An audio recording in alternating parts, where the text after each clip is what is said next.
Hold him. Now you listen to me, you hillbilly punk who thinks the world's still round. I'm here to tell you it's not. It's flat!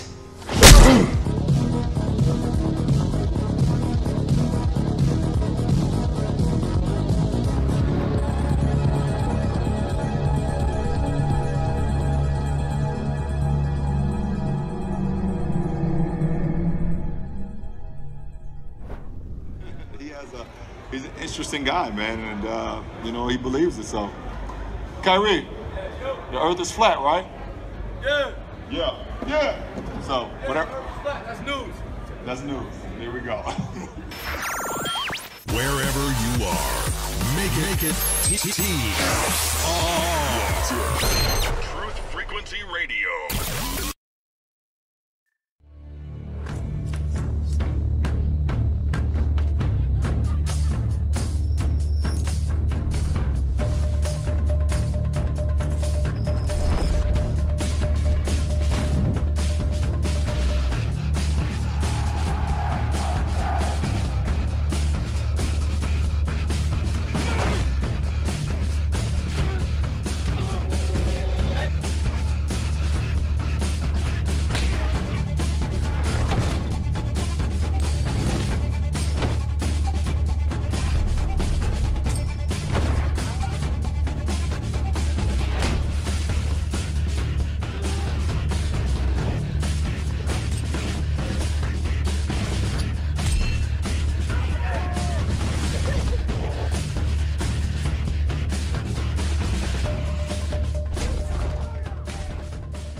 Broadcasting straight to you from a large spaceship, currently at war with the mainstream scientific community. Meanwhile, the peanut gallery is watching his radar with heavy air traffic over North America cluttering his screen. No, wait. He just sneezed on his monitor. Ignore that. Hello, everyone, and welcome to Strange World, where the truth is often stranger than fiction. I'm your host, Mark Sargent, the creator of Flat Earth Clues, which propose that all of us are living inside a Truman Show enclosed structure thousands of miles wide. Check it out at enclosedworld.com or just Google Flat Earth Clues. If you can't find it, well, you are not very good at the internet. For those of you listening to this on YouTube and you want to hear the show live as it happens, please go to Truth Frequency Radio for the latest schedule. Currently, the show is on Tuesday nights at 7 Pacific, 10 Eastern, and if it is not February 13th, 2018, then you are listening to a rerun, in which case you can't call into the show. And tonight is both a subject matter expert show and a call-in show, potentially. I think it'll happen. We'll see. Depends what you guys do. But we're not going to take calls, at least for the first two segments. So don't start mashing your phone buttons now. Don't do it yet. Quote of the day from the Peanut Gallery, designed specially for this guest. Airplanes suffer from so many technical faults that it is only a matter of time before any reasonable man realizes they are useless. That was a quote directly from Scientific American magazine in 1910. Shows you what they knew. Quick reminder, there is going to be a meetup in Colorado Springs, March 4th. I will be attending. I will be probably doing the promo tomorrow or the next day. And from what I understand, Bob from Globebusters is going to be there doing a simulcast for his side of Globebusters, which would be great. Hopefully that'll happen. Great, wonderful. But if you guys want to be there, I do not have the location yet, but the promo will give you all just the details. Just look for the promo. It'll be Flat Earth Meetup, Colorado Springs, and it'll be out hopefully tomorrow. All other challenges have been dismissed except for one, the Mark Sargent Flat Earth Challenge. I'm sure there's other people doing them, but it's the only one I'm doing them. This is my personal declaration of war from Flat Earth against mainstream science. I, Mark Sargent, hereby put forth a challenge to any university, foreign or domestic, to debate or discuss the Flat Earth reality. The short version is this: you fly me in, take care of my hotel, and I'll face down any scientific body you put against me. My only debate requirement is that you have someone with a master's degree in a physical science either participating in or supervising the event. Accept this challenge, and you will be treated with respect. If not, then you're just cowards hiding behind empty equations. Before I read the quick list of subject matter experts, there was something I wanted to, you know what? I'm not going to wait till the end of the show. I want to read this letter out real quick because I think it's relevant. It was sent to me by a young man at the ripe age of 10. Ready? It's not very long. Take maybe 60 seconds. Science is an important part of life. Our children need to learn starting at a young age in order to be successful in our modern world. The world is changing so fast with technology. Any person that does not keep up with this fast pace will surely fall behind in basic knowledge that is emerging throughout our world. Children should learn science more often because it is the fundamental understanding of how things work.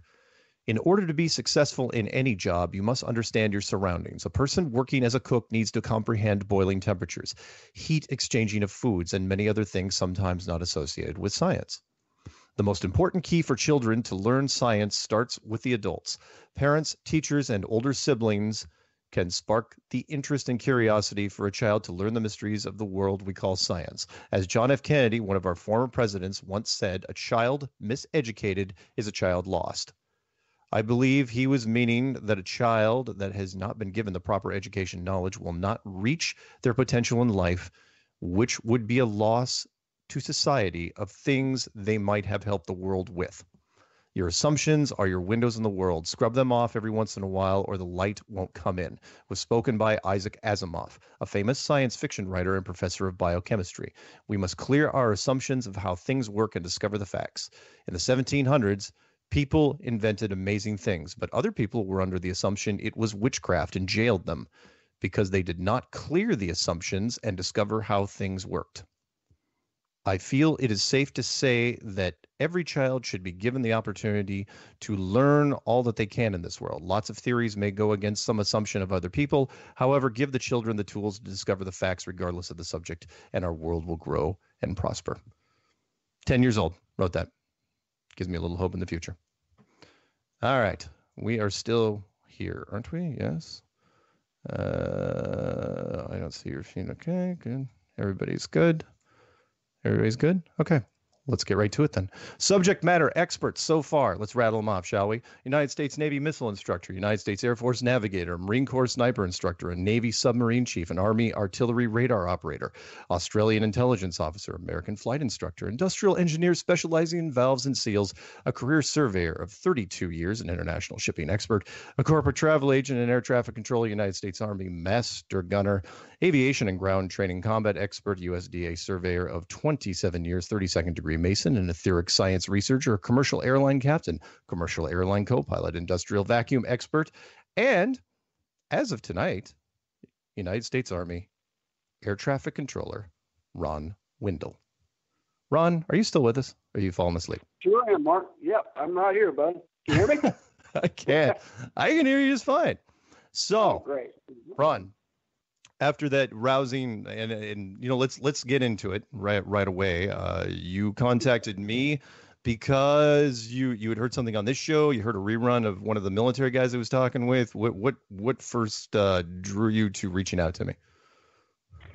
Well, yeah, I had originally kind of give you a little bit of a history here. About a year ago, I'd just been talking to a guy. I've been seeing this flat Earth come up on the internet. It's kind of like you're saying, it's got a lot of attention right now. Mm-hmm. And about a year ago, I ran into a guy that gave me the question, the typical, hey, if you heard about the Earth being flat and blah blah blah. And I thought he was totally crazy, just like pretty much the same response that anybody would get. Yep. But about a week or two ago, I started to really take it seriously, and I don't know what it was. I just started clicking. I listened originally to Rob Skiba, mm-hmm. and I kind of approached it from a spiritual perspective, where I just wanted to kind of get down to the truth mm-hmm. of the matter. And lo and behold, the more and more I looked at it, the more and more questions I had. And so about a week ago, I started listening to some of your podcasts, and I noticed you had a Navy air traffic controller on there. Mm-hmm. And I started thinking, well, that'd be interesting. I was going to contact you and just let you know. Well, in addition to what the gentleman was saying with the Navy, in the Army situation, I was actually in charge of the tactical radar facility, which is the AATPM 40, and we would deploy this thing worldwide. So basically, I would have to go anywhere that the Army wanted me to go on 3 different continents at this point, or at that point I did, and install a fully functional radar facility. Now, the mathematics involved in doing something like that are just incredulous. Nobody liked to do it. Everybody hated it. So I ended up being the subject matter expert just because I was good at math. Oh, that's good. And so, So go ahead. Sorry, keep going. Oh, no, I was just going to say, and that's kind of what I wanted to kind of add to your discussion and say, in addition to these fixed-base facility that the Navy officer was working from, I wanted to point out that when I take this, we would put this anywhere in the world, and we didn't base anything on the curvature of the Earth. And I'll get into that a little bit later as why that's so important. Gotcha. Yeah. It was interesting when you talked to me, because I hadn't really thought of it. There's lots of things we take for granted over the years, especially as we get older. And one thing I hadn't thought about, which was when it comes to most air traffic controllers, they're hired on for airports that already exist. They're called in. It's like, oh yeah, here, go up to the tower. The tower's been there for years, if not decades. There's a team already in place. But with military air traffic controllers, oftentimes they have to go out to a brand new facility, an airport that is being built, for whatever field you're in. You're talking about a brand new facility. You're setting up stuff from scratch, which means you're going to have to calibrate everything from scratch. Sure. And with the Army, since obviously they have a lot of helicopter traffic, we would sometimes set this up and LZs up in fields, per se. I mean, we didn't even have the benefit of having, per se, a runway. We would just have a landing zone. Yeah. And just anywhere in the world, we would be able to deploy this thing. And, when you're doing these approaches and setting up radar facilities just out in the middle of nowhere, the level of math involved is astronomical. You have to come up with approach plates. You have to come up with the obstacle clearances. You have to design basically a whole airfield from scratch. Right. And these approaches, when these airplanes, now if you have helicopters, it's not as big a deal from a safety perspective. But if we did set up for fixed wing approaches, I mean, you have to be, for instance, when we would set up a precision approach, these parameters on a precision approach make it such to where you have to have it within, say, 100 feet of center line of the runway, and it has to be within 25 feet of elevation. In other words, if you're sitting on a typical glide slope for a precision approach, it's about 3 degrees, and that's the angle at which the aircraft intercepts and descends down. That's a typical approach. When you typically approach into an airfield, even on a commercial airliner, you're usually running on what's called a 3-degree glide slope.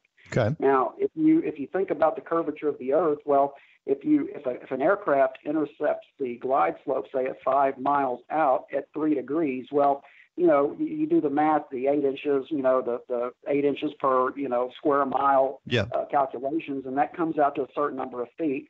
Well, you can figure based on these angles of trigonometry, that can throw you off by 100 or 200 feet down at the base of it. Mm-hmm. So the reason why it's so important is because of these on a precision approach, these radar facilities that I operated, the pilots may be flying into that situation without any visibility. The weather can be down to 0 visibility to where they can't even see their hand out in front of their face, basically. I mean, it's just that bad outside. Right. So if you've ever seen the movie Die Hard 2, where the terrorists come in there and they reset the glide slope minus 200 feet, and the airplane crashes and blows up, well, you kind of get the idea. So it's very critical that we have, exact measurements because for aviation safety factors, you have to have these things within parameters. We had to have the FAA come out with specially equipped airplanes that would fly that glide slope, that would make sure that all of our mathematical computations were, correct. Mm-hmm. And even the FAA birds, they couldn't have been accounting for the curvature of the Earth. So I just found it interesting that everywhere I deployed this thing on 3 different continents, we never even discussed the curvature of the Earth. We just took it for granted that it was all flat. But looking back on it, that's what made me contact you. I started thinking these are very complex formulas that interact with each other, and I find it astonishing that any aircraft or any military operations, they're going to run into problems if they don't account for the curvature of the Earth. So you were setting up, just to be clear here, you were setting up glide slope calculations for brand new airports or fairly new airports in 3 different continents. And Yes. no matter where you went, the curvature of the Earth was never taken into account, ever. Absolutely not. I mean, my mouth dropped open just as much as yours probably did, but that's true. I never, and I was the head honcho. I mean, I was the guy that finalized everything and turned it all in and made sure it was all mathematically correct. And we never once did that. We never even talked about it. I never even thought to question it. But you're right.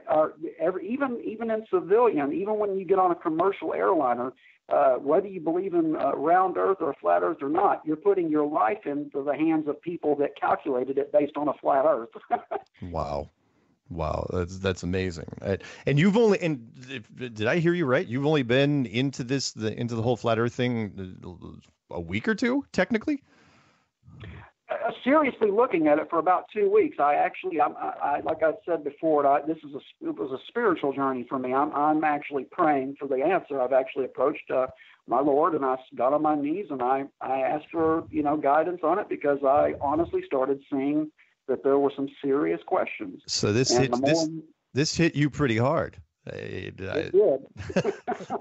I mean, no, that's amazing for me. I mean, this is a great testimony for me, because I'm talking to a guy here who's basically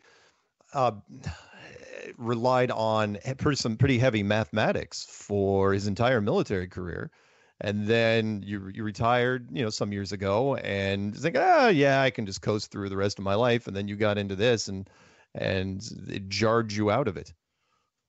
Yeah, I mean, it market changes everything. You talk about it quite a bit, talking, how this is just the biggest thing in the world, but it changes. I mean, if you think about it, there's no Planet X we got to worry about. There's just so much stuff that this affects that once you finally start really accepting some of the fundamental facts of it, it really does make you question, what the heck's going on here. I mean, It's just in your face. That's incredible. Mathematically, yeah. So when you were setting up the air traffic control patterns, whatever you want to call them, at all these different installations, did you get a chance to talk to the pilots? Is this one of those things that, and what you're saying is very similar to all the other career professionals that are related to this in some way? They've all said the same thing, which is, yeah, we've all heard of the curvature of the Earth, but we never actually used it. It's like, yeah, fine. You hear it once or twice in your life, but they never used it in their 9-to-5 jobs. It was just something it was just in you same way. In fact, your story kind of reminds me of the surveyor, where the one old school surveyor from the Midwest who said that, you hear about it when you're starting out as a rookie, but then you ask somebody, hey, are we ever going to take into account? No. Okay, well, then we don't. And as long as you can get through your day and you don't have, how Americans are anyway. And it's like, if you don't use it, don't worry about it. We don't. Yeah, that's exactly right. I mean, that's what's so astonishing to me. No one, all of these pilots, all these highly educated men and women, all of these dedicated people that were given their heart and soul to the safe operations of aircraft throughout the world now. All branches, all militaries I've dealt with, right, including myself. I mean, when we would never, it was not even part of the culture. I don't remember anyone, to my knowledge, ever bringing up the curvature of the Earth. And, it's something that I think that's more of a testimony to that we just are so ingrained to take that for granted, right, that no one questions it. But if you stop and you actually do question it, and you realize how much of the fundamentals of our lives are put into the hands of people that are making calculations for our safety based on the flat Earth, it really starts to blow your mind that no one actually even brings it up or even thinks about it. It's not even part of the culture. Oh, that's amazing. Yeah, and the same thing related, the pilots that I spoke with, especially the flight instructor out in, I think it was Iowa, where he was saying that all pilots run into this weird paradox, and that is when they get up there, because they have a 180-degree field of view from that cockpit normally, or pretty close to it. And they all see this flat horizon, side to side, forward and back. They can see really, really far. And in fact, there's weird testimony of the SR-71 pilots who supposedly could see Los Angeles from Arizona at only 80,000 feet, which is amazing in itself. And Right. but they all said the same thing. It's like, yeah, we see flat. That's all we see all day is flat horizon. But because we are told as children that it's a globe, we run into this paradox where it's like, well, you've got to make a decision one way or the other. Is it flat or it's a globe? And then they finally settle on, well, as long as I can land the plane and nobody dies, it's like, I'm just going to put that flat. You can live with both simultaneously, where it's like, okay, Right. I see it. I don't have to, but at the same time, it's got to be a globe because we're told it's a globe, and that's what I'm going to. And then you rinse and repeat, and that's all your day. That's all your day is. Yeah, obviously with air traffic control, tactically we would deal with radars. The only time, they're not radars, radios, and the only time that really even that subject comes up is when you're starting to think about line of sight and over the horizon, when you're starting to worry about your radio receptions. But it's not like we sat back and said, well, that's because of the curvature of the Earth. It's Right. just more or less, well, we have to start accounting for basically is this going to make it over the horizon type radar, which I didn't have to deal with, but with your radios and things like that, that's a little bit different. That's an area where if you talk to most military people that talk, or even civilian people, contractors that deal with radios, a lot of them might start, you might hear that phrase over the horizon. Well, when you think about it, they can say that all they want, but all the operations, all of our precision strikes, our medevacs, our recon, all of that stuff, all those types of operations, on the curvature of the Earth doesn't even come up. Wow. Amazing. Hey, before we go to break, we got about 5 minutes before the break. I just want to real quick. I want to read the short email that you reached out to me with. You guys want to get my attention? Anybody out there in the professional world? This is the type of email that just send me something like this, and I will call you almost immediately. It'll take just 2 seconds to read. Hi, Mark. I've been listening to your interviews with previous military positions about their experiences. I was a United States Army air traffic controller. I will be happy to send you my DD-214 for verification, which you did, which is nice. It shows everything. Your name's Ron Windle and everything about your career. Well, not everything. And then when you were discharged. I listened to your interview with the Navy TRADOC controller. I do not know what that acronym means, but that's okay. And would like to, the what? It's called TRADOC, training doctrine. It's just TRADOC. It's a command, training doctrine command. Okay, perfect. Controller, and would like to add a perspective of how this applies to tactical airfield that we set up in the Army. One of my job requirements was to be able to set up a fully functional radar facility anywhere in the world. On many occasions, we would deploy the AN-TPN-40 radar facility. We would have to make all the calculations that, in essence, tricked the radar into thinking it was located at the very end of the runway where the flight would land on the runway threshold. We would use military maps, FAA maps, etc., none of which ever accounted for the curvature of the Earth. Also, when we would establish the standard 3-degree glide slope, the angle of the aircraft's descent to the runway, we never accounted for any curvature of the Earth. Keep in mind, it was our job to be able to do this anywhere on Earth we were ordered to do so, even in our advanced NCO academy that specifically trains ATC NCOs to calculate all the placement mathematics and trig involved. We never accounted for the curvature of the Earth. Remember, these were called precision approaches. These types of approaches were essential for when there was little or no visibility. Thus, the pilots relied entirely on our calculations to ensure their safety. We would also scan out to 80 miles in surveillance mode, and again, no calculations for curvature. We would even have to have FAA airplanes that were specifically equipped come and ensure the accuracy of our 3-degree glide slope in what's called getting flight checked.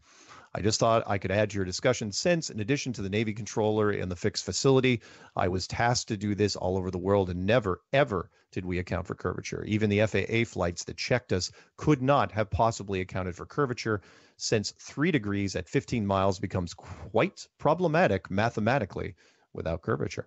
Sincerely, Ron Windle. Perfect. Absolutely, absolutely perfect. And let me add real quick. I always thought it was fascinating. We've been. I can't get a scientist to answer this. We got 2 minutes to the break, which is technically an aircraft is just a slow moving missile or bullet or shell. Even when they're cranked, fighter planes are much faster, but commercial airliners, 500 miles an hour. So when do they technically break free or start to break free of gravity? When do they not become, when do they become ballistic? Because snipers will say, some snipers for mainstream media will say that, oh yeah, I had to take account of the curvature of the earth because the bullet, breaks away from that. It's like, no, bullet's not that fast. Go ahead. I agree. There has to be some point. I mean, I've always heard the argument, it's kind of like when you're riding in a car and you have a baseball in your hand. If you throw the baseball up in the air, it'll fall back down. But you're right. At what point do you break away from that scenario and you're not traveling at the same pace as supposedly the Earth is? I agree. Right. That's a fascinating question. Yeah. What is it? Because rockets go really slow. I mean, I've never heard anyone say, okay, the breakaway speed, down here is whatever miles per hour. And it's like, well, we've got fighter planes. I mean, from the military, we got fighter planes that can really cruise. And I'm not talking just the spy planes. We're talking, F-18s, F-16s, F-14s, even the older stuff. We've been able to break the speed of sounds for some time. So is it somewhere past it just always bugged me that they would, they'd say, oh yeah, bullets would have to be account for that, but planes landing on runways don't have to, because it's like, really? Because technically they're a ballistic object. But I think helicopters are more problematic if you think about it, because they can actually hover. There you go. And Rob Skiba, who you listen to, he was a helicopter pilot in the United States Army. Right. Yeah, that's right. So, all right. So we are going to go to our first break. And we're going to come back and keep speaking with Ron Windle, United States Army Air Traffic Controller, who is a recent convert to the Flat Earth community. And we'll poke around with him and a few more Flat Earth things. And then after the second segment, maybe if you guys want, we'll take some calls. We don't necessarily have to talk about air traffic control stuff, but we'll talk about something. So anyway, we'll be back in 3 minutes. Hang tough, Ron. All right. Thanks.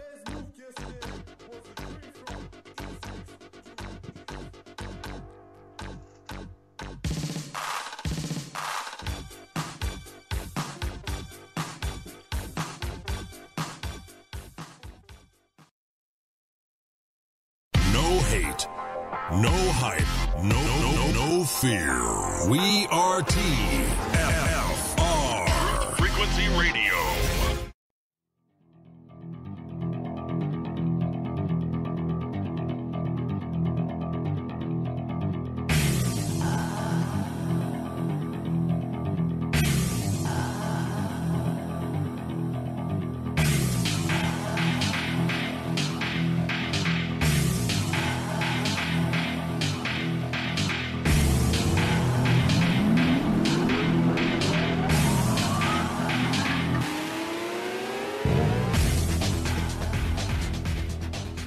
Welcome back to Strange World, part 2 of 4. It is subject matter expert night, and this is not a rerun. We were talking with United States Army Air Traffic Controller Ron Windle, retired. Went through his entire career. And Ron, you still with us? Yeah, I can hear you. And I didn't retire. I did 7 years, just to be clear. I didn't retire. I did 7 years with the Army, though. No worries. No worries at all. But during your entire stint, that's basically what you did? Yes, I was an air traffic controller from the beginning to the end, the whole 7 years. I didn't reclassify. I noticed the Navy officer you spoke with, he did reclassify, but I stayed in air traffic control the whole 7 years here in the States, over in Germany, and so yeah, I pretty much, like I said, with the radar facility the tactical radar facility that I was in charge of, nobody liked to do it because it was just it involved quite a bit of math and it was just a pain in the butt to set up. The Army Air Traffic Control is kind of like the redheaded stepchild. They don't get funding, at least they didn't when I was in. So we were working with this equipment that was very old, Vietnam era type stuff. So, which from my perspective even means that these calculations are even more they're more of a factor because the equipment just wasn't that good. And we would have, but now the aircraft that was checking us, the FAA aircraft, they were obviously high, state of the art, aircraft that could tell a dime, tell you where you are within 10 or 15 feet. Sure. But see, I didn't know you guys used FAA aircraft to test your runways. Yes, that would be particular to what I would do. I don't know if maybe the Marines probably do it too, but Air Force and Navy pilots, they are in fixed base facilities most of the time. I don't believe they do tacticals. I know the Air Force has controllers that do tactical radio missions, but I don't believe that the Air Force even sets up the radar. Now, this is the radar that we set up. Well, I guess it would be similar to a Navy person working on a ship, kind of, because they're in different parts of the ocean. Yeah. They're on different parts of the ocean when the aircraft are flying. But what's peculiar to my situation is that we would actually on land go to different areas and set this radar up. And, when you start looking at all the different missions that we're tasked to do, I mean, the precision strikes, the medevac, the recon, all of that stuff up, and you start interacting that with all of the other complexities, it's really kind of mind-boggling to consider just how, how critically important it is that we actually depend on a flat Earth for all these complex military operations, I mean, you throw curvature into the mix, and I can assure you that our military and everyone else's would kind of run into some serious problems. That's what I'd like everybody to really, really consider tonight. Sure. And when you guys were setting up brand new airfields, I mean, did you have to work with the engineers? Like, okay, the runway has to be this far along. You're going to have to clear the trees down to this height at these ends. No, typically now, if we set up LZs just for helicopter operations, we wouldn't have to do anything like that because we would just set up a strip, clearing in the field type of thing. That could be an LZ and that's fine for helicopter operations. Right. We would do a lot of that when we would go to ranges and things like that. Now, if we were going to set up a more permanent facility, the times that I did it, we would actually go into either an abandoned airfield or one that is not typically been, high use type of runway. We set up one in Fort Rucker, Alabama, outside of Fort Rucker, Alabama. That was, I'll give you an example. It was already there. There was already a runway there. There was no control tower there, but there was a runway there that the Navy pilots out of Pensacola would fly up to Alabama and just do touch and goes. And we would, in that situation, to kind of give you an idea, we would have a runway. All of the obstacles would be on our map, and we would have to calculate all the obstacle clearance heights on either side of the approach path. We would have to calculate all of the different heights of altitude for each nautical mile from the edge of the runway. The aircraft have to be at specific altitudes for each mile on final approach, obviously, because if they're too far off and then the pilot can't see what he's doing, and then you have to, you tell the pilot, do you have the runway in sight? And if he says no, then you tell him no, make go around, that you're not clear to land. So this is serious stuff. I mean, it's a. Yeah. So you guys were crunching you specifically, no wonder they hated that job. And nobody wanted to do it because you're crunching a lot of numbers, even if you're coming into an existing airfield. It's because you have to look at, what types of planes are going to be landing here? What are the specs? What are the again, what sort of range you need for each one of these planes? And then if you have to calibrate all your equipment accordingly, that's got to be a pain in the ass. Oh, it is. I mean, and to make it like worse is like I was saying, we were dealing with very antiquated equipment. But for instance, when you do a precision approach, it doesn't look like the typical radar screen. I sent you a couple of pictures. I don't know if you have them down there in your notes or not, but I do. Like a typical. There's a picture, and if anybody clicks on it, it has a picture of what a precision approach radar looks like. And when you look at it, it's not your typical screen where you see the little thing going around and around on the radar scope. It's not like that. It breaks your radar scope into two different sections. Up on the top section, you'd have this superimposed curved line that would be for your elevation. And then it would have the bottom half of your screen would be another superimposed line that was for their azimuth or their range, the direction off course. So it was split screen type of deal. And you would have to tell the aircraft based on where the target was on that superimposed line, whether or not they were on course or too high for safe approach. Right. You know, your approaching glide path. You know, that's how you would control the aircraft. You tell them turn right 2 degrees, you're going left of course, that type of thing. Yeah. And we would do that. Those superimposed lines on that radar scope is what I would do the math for. That was exactly the primary goal of it, because electronically we had what was called dial divisions, and these dial divisions had to be put into this equipment at such a rate based on so many dial divisions per feet. And that's what would superimpose the line on your screen. So if you got that wrong, when you're looking at the display on the screen, your whole flight would be wrong. And as you could probably tell, that would be seriously unsafe, and it would cause a lot of problems for pilots if you were off in any certain way. That's why we would have to have the FAA come in with their own plane in good weather and fly that 3-degree glide slope to make sure that the superimposed lines we were looking at were accurate and true.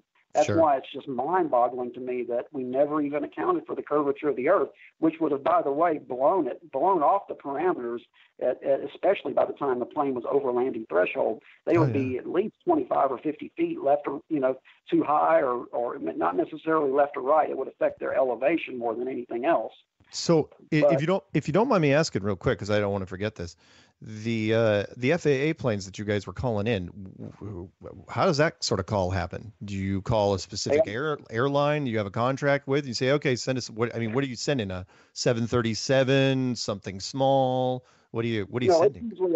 It's usually a small. Usually they send like a G5, a Gulfstream type aircraft. Oh, okay. And that was done at the command level. It was a big deal because they cost a lot of money, and that's why you didn't want to get this thing wrong, because if you got it wrong, your company commander and first sergeant were really, really kind of pissed off at you because they just blew like $100,000 on this flight check and you didn't get it right, so they're going to have to come back. But it's a specially equipped airplane. It's got all the sensors, and it's got all, it's probably, even back in the 90s when I was doing this, it probably had GPS at that point. Yeah. In other words, the aircraft itself was equipped with different sensors that would tell it the exact elevation it was off the ground, the exact range and distance it was from your runway. It was a pretty big deal. Yeah. And you mentioned also in your letter that, or not in your letter, but in your picture thing, that you guys, for whatever reason, the United States Army hadn't updated their equipment for some time. I mean, all the way through the 80s to where even in the early 90s or mid 90s, you guys were using some of the stuff from the Vietnam era. Is that true? Oh, yeah. Like I said, we were kind of the redheaded stepchild. When I was in right during the 90s, they were trying to make a decision on whether or not they wanted to kind of use Army air traffic control just for fixed base facilities or go straight tactical. And what they were trying, I think the way that it finally did evolve is that pretty much we were just radio operators that would pull up in a Humvee, give the helicopters, hey, you're clear to land, and fly, and then drive off to the next one. I think that was what they kind of were leaning towards. So they didn't really have in the budget to upgrade all of our equipment to do the job that I was doing. They may not even do it anymore. I don't know. Or if they have, I'm sure they've probably got new equipment by now. Yeah, but that actually helps our point, because some people would say, well, everything, it would have been plugged into the computer, and the curvature of the Earth would have been plugged in the computer. And what you're saying is, no, we didn't even have that sort of equipment that you could plug that sort of thing in the computer. You were doing a lot of manual calculations. Yes, and on analog electronic equipment too. I mean, that's one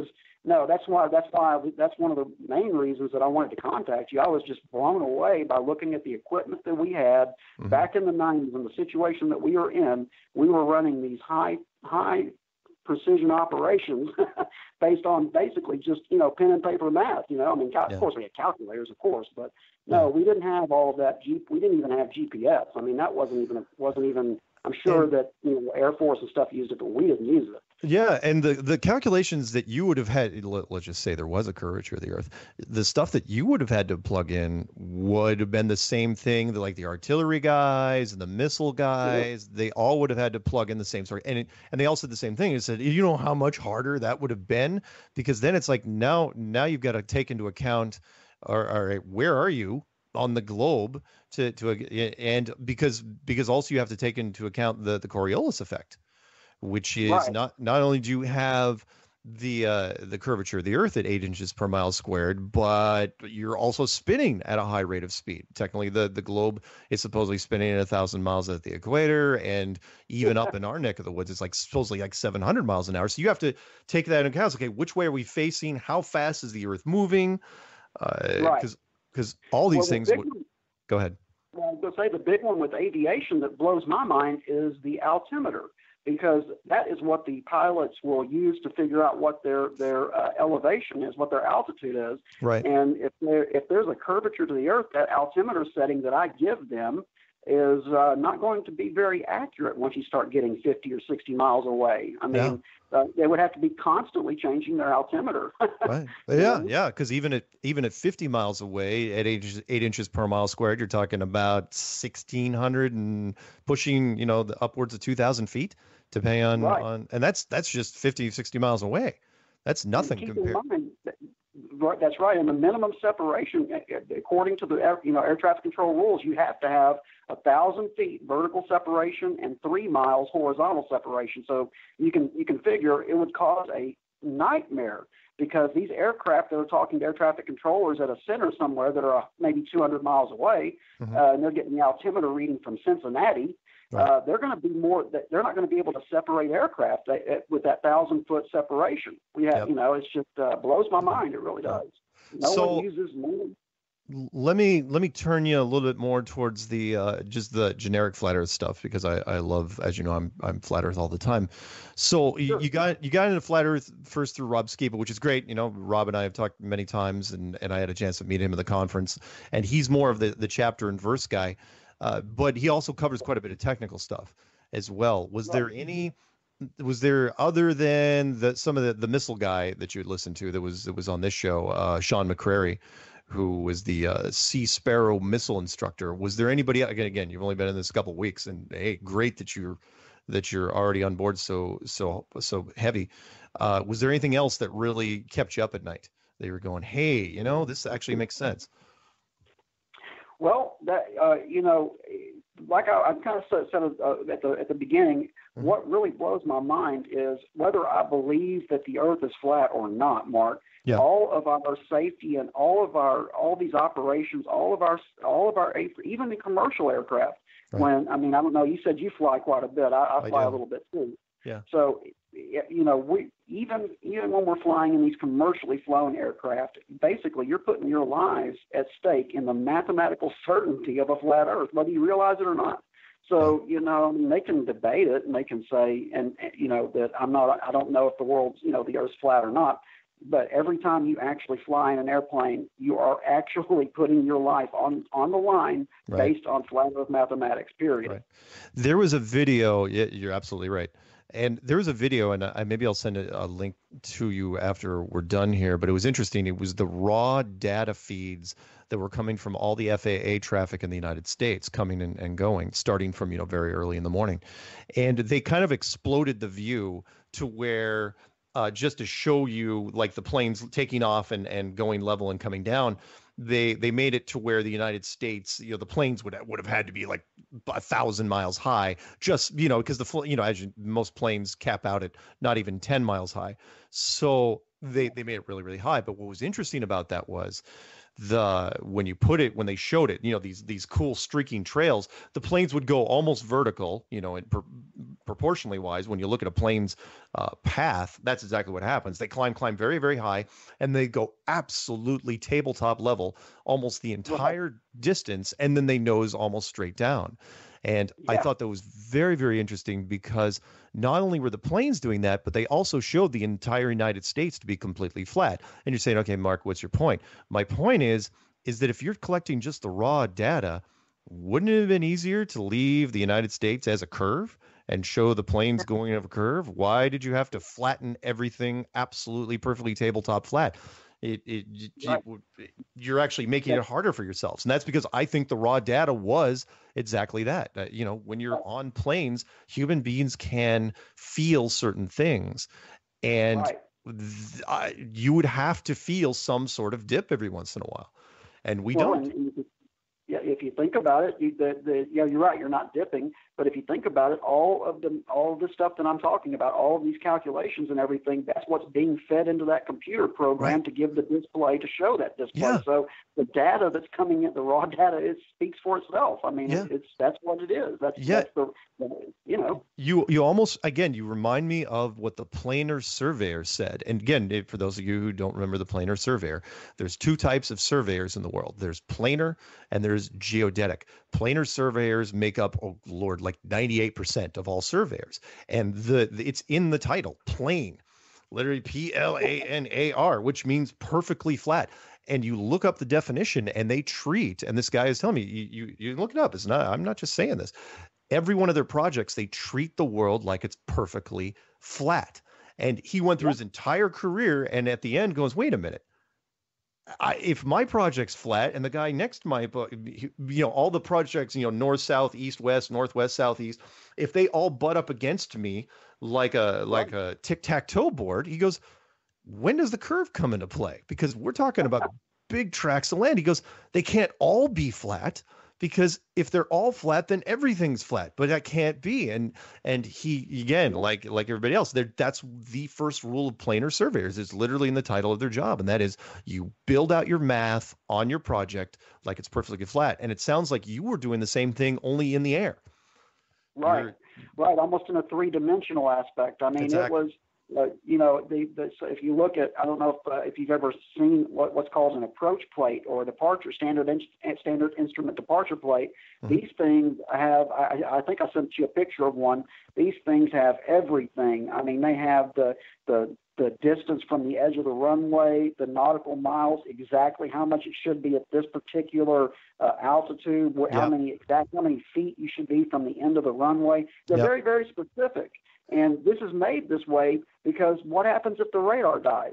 We have to be able to count on, you know, just going back to the radio and using just what's called, basically, it's just reporting your point and then going a certain amount of time.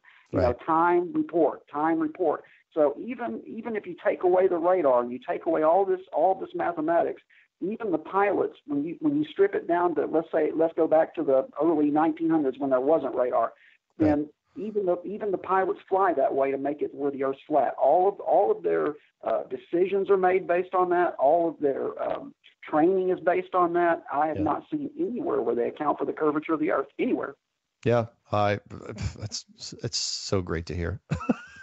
You don't know how that warms my heart to hear. And for those of you who didn't understand what he was just saying, I will include, I don't think I'll match it up necessarily to this part of the broadcast, but I will include all the radar and ground charts and all this stuff that looks like hard math. I don't think it really is, though. I mean, I see there's a lot of abbreviations, and the only name I can actually read on here. It's not really super hard. It's just it's detailed. You know, it's very detailed. And if you get one number wrong, you can get 100 more numbers wrong. That's why I'm saying. I mean, based on if you get one of these little numbers wrong in a series of about 30 different equations, you're going to be really far off if you don't account for something like the curvature of the Earth.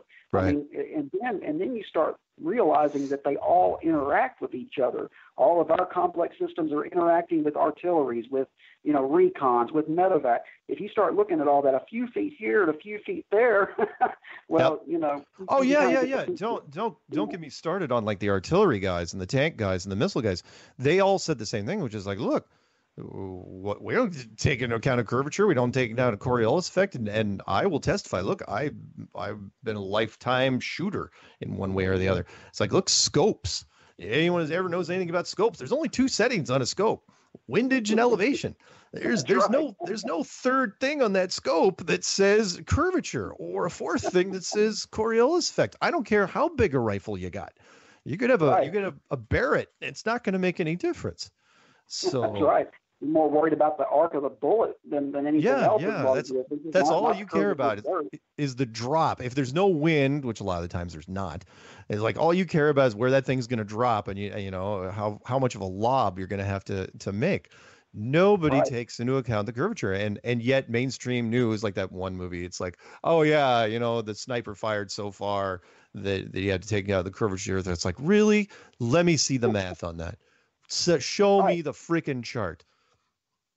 So. Right, and in the Army, we would have to do what's called land navigation. This is everybody had to do this, whether you're an air traffic controller or not. Yeah. You have to be able to get a map and a flat map and map out different coordinates, and then be given an azimuth, and you have to follow that azimuth between 2 and 3 and 4 points. Mm-hmm. And some of these points are a kilometer apart. Well, if you do a back azimuth to say 160 degrees, and there's a curvature of the Earth, it's going to set you off, on a totally different azimuth. After you get about, half a kilometer, you're going to be going 20 or 30 degrees at the end of that kilometer. You're going to be off. Yep. So, even basic navigation, There was something else that somebody else sent me a thing, which was, I keep getting reminded of this at least once a month, where they show somebody, some of the air shows. And I know you being in the military, they do you guys get free air shows in the military. And what's amazing is, you got these fighters that are hugging the ground for long distances at that, at that stable level, and they can get that sucker way, way down there. And I'm going, if there was a curvature of the Earth, those guys would be in a world of hurt. They would really have to adjust for it. If you're cranking in at 600 miles an hour and you're hovering 30 feet off the ground, how long before all of a sudden, you start gaining altitude? You would have to adjust for it all the time. And yet, we only consider, because we're civilians, we only consider civilian aircraft, but we don't take into account the other stuff, the fighter planes and the precision. How do the Blue Angels and the Thunderbirds and, the precision teams, I don't know if there's anything else, the Snowbirds, I think they're in Canada, the precision aeronautic teams. It's like those guys would be in trouble all the time because they have to be down on the deck, whatever it is, the super low hard deck, to do their stuff. So, amazing. And if you're flying in a formation of 4 or 5 aircraft, everybody would constantly have to be making adjustments. Yeah, absolutely. All right, so here's what we're going to do. I'm going to get out the phone number real quick because we're coming up on our second break, and I know there's people in the queue, but I'm not going to pick up now because we don't have time. But we're going to do it for the next section. The phone number to call in, you can ask questions to me, you can ask questions to Ron, you can ask, just ask questions if you want. The phone number is 213-233-3998. That's 213-233-3998. Or you can call in the old number. I just routed it. I forgot to forward it because, again, Alzheimer's. That number is 720-897-6111. If you're in the UK, you can call. Someone said I was giving out the wrong number, but it's the number that's sitting up here on the screen. And maybe you forgot the country code for the United States, which is what, 0011, something like that. It is 44203-393-2871. And if you want to call in and just listen to the show and not worry about me picking you up, it's going to be 641-793-7117. This part of the program sponsored by, I'm totally making that up. We don't actually have sponsors. It's sponsored by the Belluminati, which is Taco Bell's wonderful new parody commercials where they've turned the word Illuminati. Only Taco Bell would do that. Turn the word Illuminati into Belluminati. And if it's like, wow, that's pretty sinister. It's like, no, because you got to remember Fox is actually running a television show called Lucifer, which is how the devil is helping the Los Angeles Police Department fight crime. And it's cool now to do that kind of stuff. It's cool now. The devil's and he's not a bad guy. That's him on the show. He fights crime in his black suit, and he has an English accent. He's on season 3. They're already in their third season. I remember when the first commercial, I know we got 30 seconds to break, but I got to mention this. I remember when that first commercial came out, I saw it on Fox, and I'm like, my mouth literally dropped open. I was going, really? We're not even gonna hide it anymore. We're just gonna say, hey, by the way, Lucifer gets his own show. Yeah, he's just misunderstood. He's just misunderstood. There you go. He's not so bad once you get to know him. All right. Anyway, guys, call in. I know we got a couple people on hold, so when we come back from the break, we'll be talking to the United States Army Air Traffic Controller and discussing whatever else. You know what I really want to discuss when we come back to the break is SpaceX. I gotta go. I gotta ask you your take on that. Anyway, stay tuned. 3 minutes.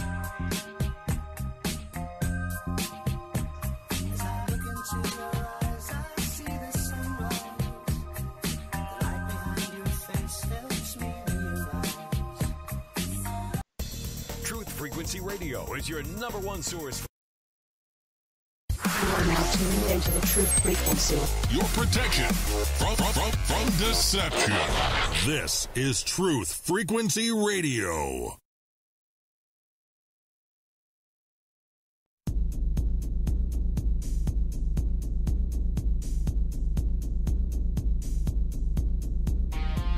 Major Kong. Major Kong. Primary target the ICBM complex at Laputa. Switch all receiver circuits to CRM discriminators. What's cooking on the threat board? Nothing. All right, tell you what you're gonna do, old buddy. You're gonna give Elmo and Charlie a flash, man. Bump everything up to condition ready to stand by the core on your back. Major Kong. Major Kong. Hey, what about Major Kong? Clear and plain and coming through fine. What about It's great to be fine. What about Major What's Kong? happened? You see the string in my leg, Scarry. What about Major I Kong? never told you. Hey, what about Major Kong? Welcome back to Strange World, part 3 of 4. It is Subject Matter Expert Night. And we have United States Army Air Traffic Controller Ron Windle. You still there, Ron? Yes, sir. Cool. I'm here. That's wonderful. Good to hear. And this is everybody's chance to call if you want to talk to Ron. And we do have a couple calls that are lined up. Let's pick up. Oh, wait. I'm sorry. We have a quote from the Peanut Gallery just for you, Ron. You ready? Okay. What is the similarity between air traffic controllers and pilots? If a pilot screws up, the pilot dies. If an air traffic controller screws up, the pilot dies. It's good. Yeah. Yeah, that sounds about right. And, Yeah, that sounds about right. Other than the air traffic controller can go to jail for the rest of his life, I guess, if he's intoxicated or. well, negligent. yeah. But that's not the same as losing your life, of course. There is that. There was, and I'll ask the Peanut Gallery real quick, but I will pick up a call, which is the only there was an actual air traffic controller movie out there, if you remember, a civilian air traffic controller. I'm sorry, which Tin, I think it was called. Pushing Tin. Pushing 10, that was it. Pushing 10 with John Cusack and Billy Bob Thornton. Yeah, great movie. Yeah, I saw it in the theater, and it's actually pretty good. If you can, John. I see that Peanut Gallery. Yeah, I got it. Thank you though for that. Pushing 10. Yeah, I actually saw it in the theater, and it was decent. It was a fun little movie, and that reminded me, because you're not supposed to ever come into definitely not supposed to fly drunk, but also not go into air traffic control drunk, because it's precision. Oh, absolutely not. So. No, the tapes, as soon as there's an accident or even an incident, the first thing they do, secure the tapes and get a drug test, alcohol test. That's the number one thing. Nice. All right, well, let's do this. We're going to pick up calls. The first one we're going to do is New York. Then we'll probably go to Beverly Hills, then Arkansas, then California. Back to California. So let's see. So you guys that are out there, hang tough, and here we go. New York, 845 area code. Are you there? Hello, Mark. Can you hear me? I can always hear you, because your voice is actually better than mine. So. Good evening. It's Mark from New York. Hello, Ron. Hey, Mark. How you doing? Good. Enjoying the talk, man. That's awesome. It's so great that you're on board. Yeah. And technically, he's also a newbie, which is even weirder. So. Yeah, that was pretty quick, man. Yeah, pretty quick. I could have done it. I guess you have years. Yeah. So, what's up, man? What's up? What's going on in New York? What you just calling in? Or Not much. Clear day. Yeah, it's just being quick. Clear day. No spraying today. That was strange. I was expecting it, but then no chemtrails. Yeah. And I wanted to ask Ron, and because they always say, that's a type of metals and things. Does that, when there's heavy chem spraying, does it affect your radar systems and things like that, and being able to track planes? Just curious. You know what? That's a good question, actually. I was in the 90s. You got to keep that in mind. So back in the 90s, I just don't remember them chemtrailing as much. And I am sure that it seems to me somehow it would affect radar returns and things like that. But I just don't have any personal experience with it. But it is a good point. Gotcha. Yeah, I was just thinking about it because I watch the skies all the time now. It's ridiculous. All right, I'll go. I know you got other people. I got a quick little blurb for Ron. Okay. Tower, Delta 351. You have traffic at 10 o'clock, 6 miles. Delta 351. Give us another hint. We have digital watches. Boom, boom. I know, terrible, but I had to give you something. Wow. I had to say something. Wow. I know. But go ahead. They would call that traffic in sight, and then that's when we were talking about the pilot losing their life and everything. That's why we just make sure the pilot says he's got the traffic in sight. We don't have to worry about it anymore. Nice. That's awesome. Oh, man, awesome. All right, I know you got other people lined up. Great show, Mark. Enjoying you, Ron. Keep it up. Later on, if you care to, we're going to hang out and just talk a little bit after if you care to join us. That'd be awesome. Oh, thank you. All righty. Yeah, Ron. They'll send you a link to a private hangout afterwards because after the show, people I generally can't sleep for a while anyway, and I have to build the show out for YouTube. So anyway. Well, in full disclosure, like I was telling you, this has been only 2 weeks for me, and I was telling you last night, I am 99% on board. But the whole reason I wanted to do this is to learn. I'm still in the mood to learn about this because I find it fascinating. So that's a good idea. Thank you. Always ask questions. Anyway, awesome. thanks, Mark, a lot, awesome. And we'll talk to you soon, man. All righty, man. Love you guys. Bye. Okay. Have a good one. All right, thanks, man. All right, that was New York. Let's go to where did I say next? I was going to pick up California or something. Well, yeah, let's do Beverly Hills, then Arkansas. So Beverly Hills, you are on with Strange World right now with air traffic controller Ron. There you go. Hey, Mark and Ron, it's Andy and Ross. Hey guys, what's going on? Hey, Mark. Hey, man. Yeah.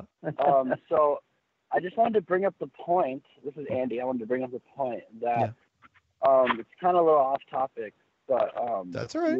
You know how everyone is always saying flat Earth is like a positive conspiracy? It's like positive. Yeah. I mean, they write songs about it, which you really can't say about anything. There's no happy folk songs. I think we're overlooking the fact that it's actually. I know you're right, but I think we're overlooking the fact that it could possibly be a negative thing if you think about it, because the people who are selling us the globe deception are the same people that are worshiping, that are sun worshipers, Luciferians. Oh yeah. You're absolutely right, and I've said this for a while now, which is I'm a glass half full kind of guy, even though I'm a prepper and survivalist and all that stuff. I do think that coming back to these people, same people.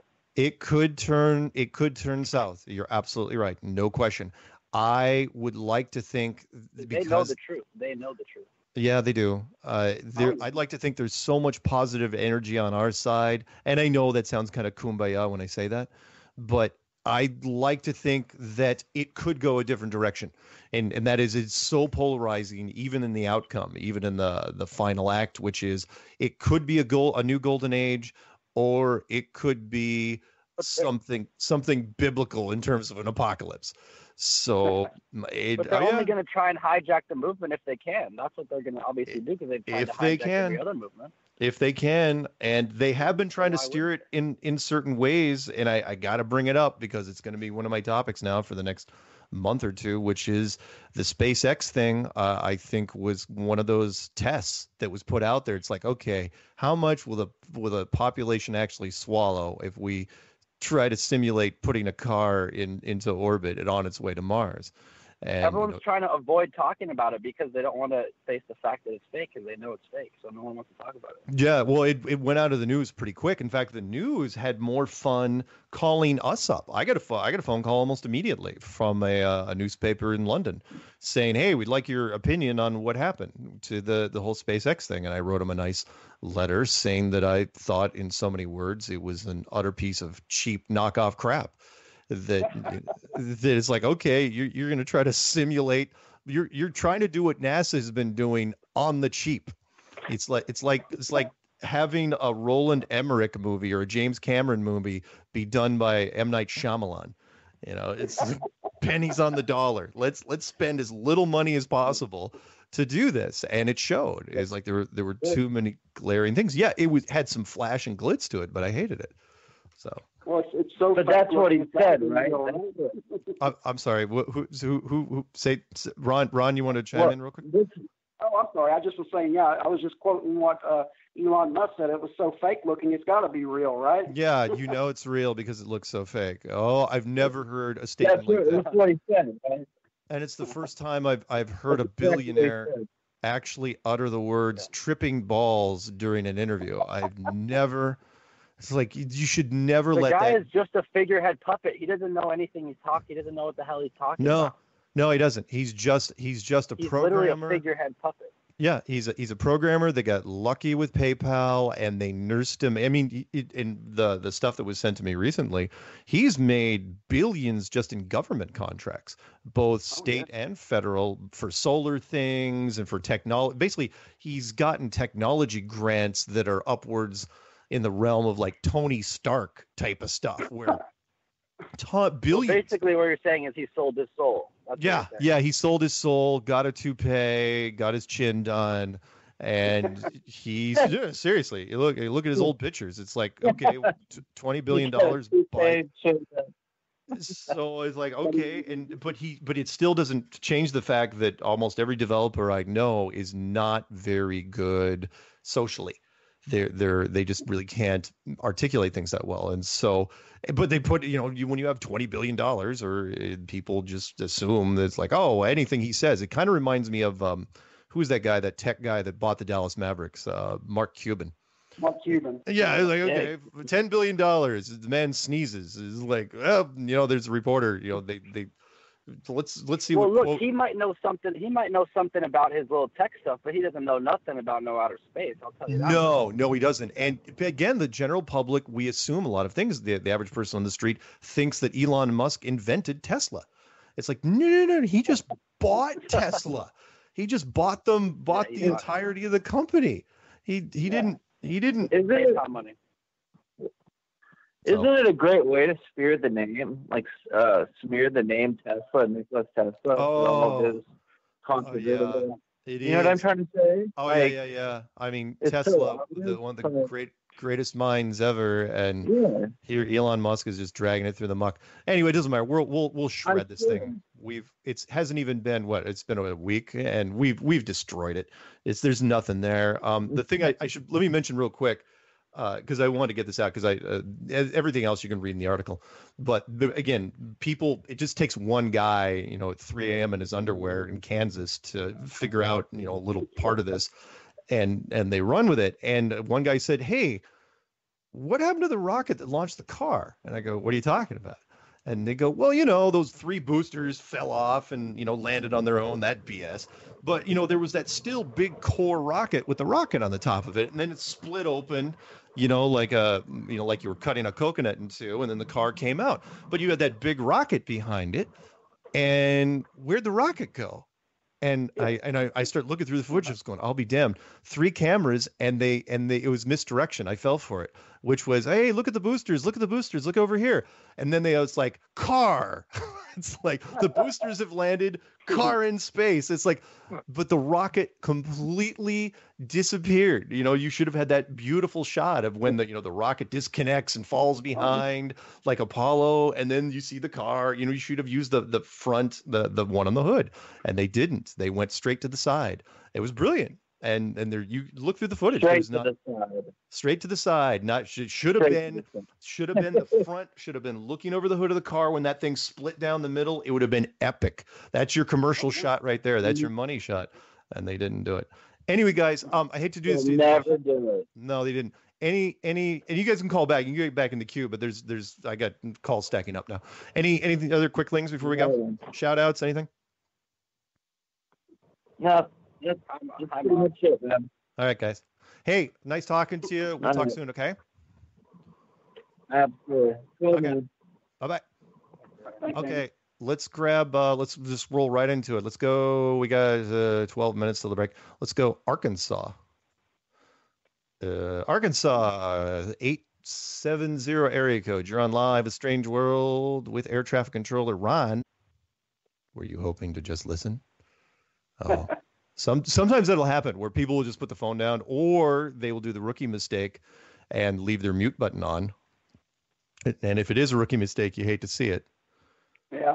All right, 5 seconds. I'm going to put you back on mute. 4, 3, 2. Oh, they're back on mute. Let's go to. That's okay. It happens. I didn't kick them off. You know, I'll kick off a troll, but I won't kick off someone that just does that. Who knows? Maybe they just didn't want to talk.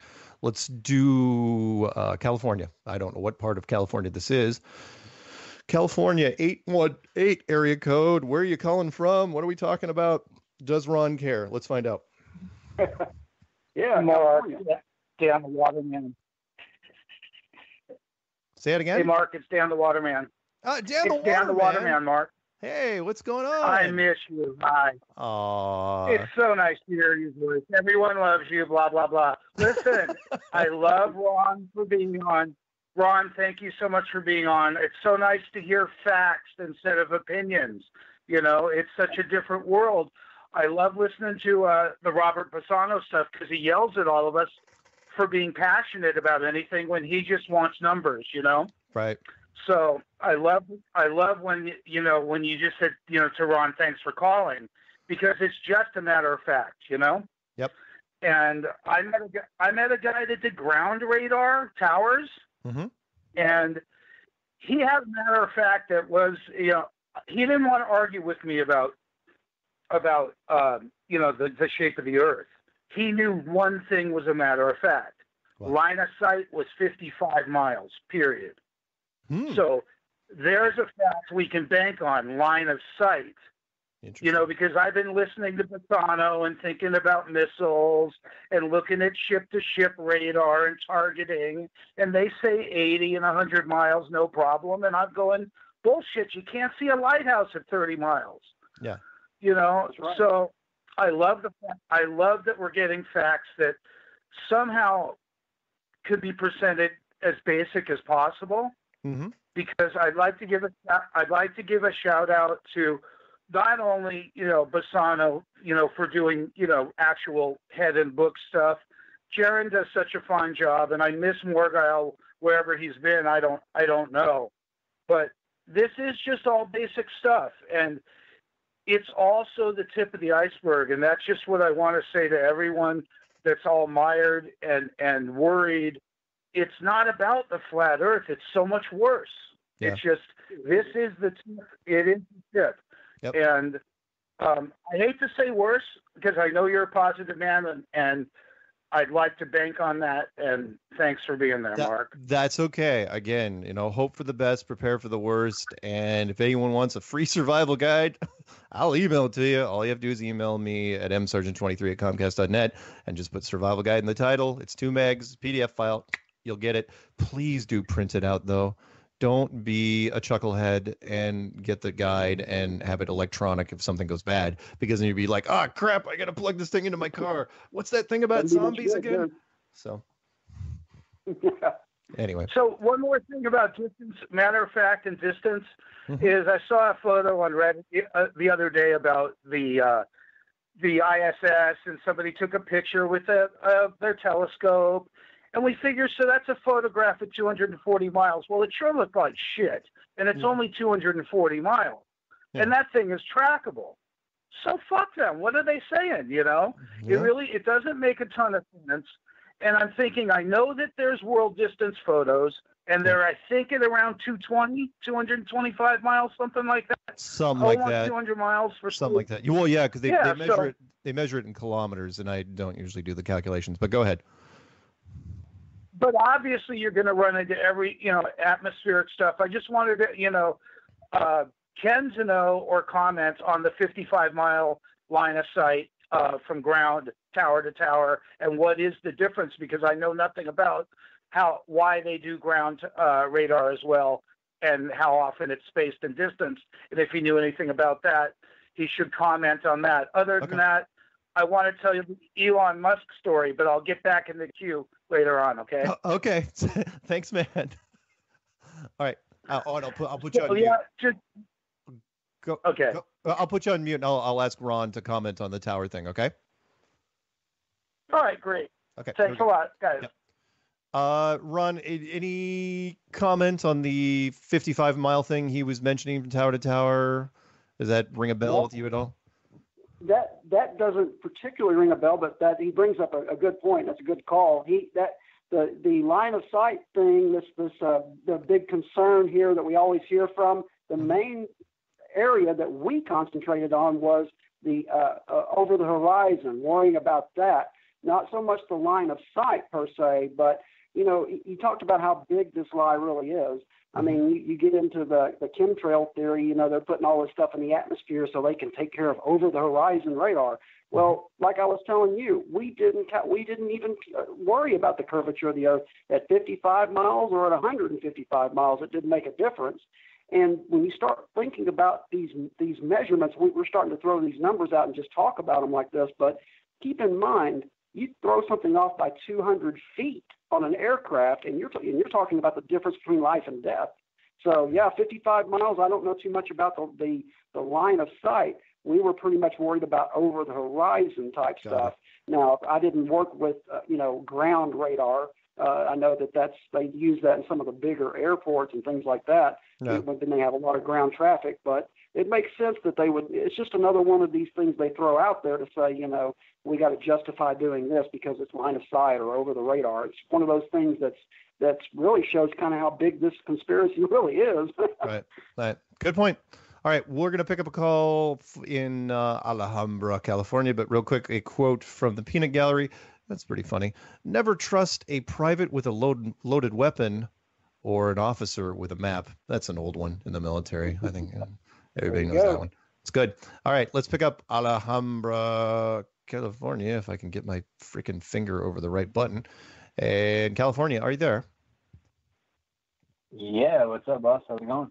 Hey, man. It's Josh from California. What's happening? Hey, you know what? It's cool that Dan called in right now. I haven't seen him for a while. Yeah. The last meetup. Right. We ran into him at the Flat Earth Meetup Pasadena when I was down there visiting. Yeah, he's the one that gave you the little goodie bag, right? Yeah, the goodie bag, including cookies and milk. Oh yeah, by the way, anyone that's watching, this is what I feel bad for. Anyone that wanted the milk, or that one of my clues, it didn't say it. It just said it in text, which was send cookies to, and they gave my old address in Boulder. Well, as you know, I've been up in Seattle for over a year, and I was in Canada for a year. So, and you can only forward your mail for a year. And so don't send any more cookies or crap to Boulder. No, whoever it is that lives in that address now, they haven't found me to yell at me. I can't imagine though what they get in the mail on a regular basis. It's got to be. Hopefully somebody bothers to look me up and just Google me. It's like, oh, that's where Mark is. Anyway, we got 3 minutes to the break. Josh, what's on your mind? Anything in particular? You just calling in to say hi? What? Hi, calling to say hi and chat real quick about this whole SpaceX thing, dude. This is ridiculous. Yeah, I just been tearing it apart. Check this out. I just came across something very interesting. Do you know who Tosca Musk is? Tosca Musk? Tosca Musk is a South African filmmaker. She is a producer and director of feature films, television programs, and web content. Mm-hmm. Parents: Errol Musk, May Musk. Relatives: Elon Musk, Kimball Musk, and Lyndon Rive. Kimball Musk and Elon are her brothers. Huh. I did not know. You don't hear about his family. Oh, sorry. Well, this guy's been in entertainment since as far back as 1994, dude. Wow. Cadillacs and Dinosaurs: The Second Cataclysm. Huh. It's a 1994 video game. Interesting. What's funny is the cover has a red car on it. Really? Yeah, it's a red Cadillac. That is it.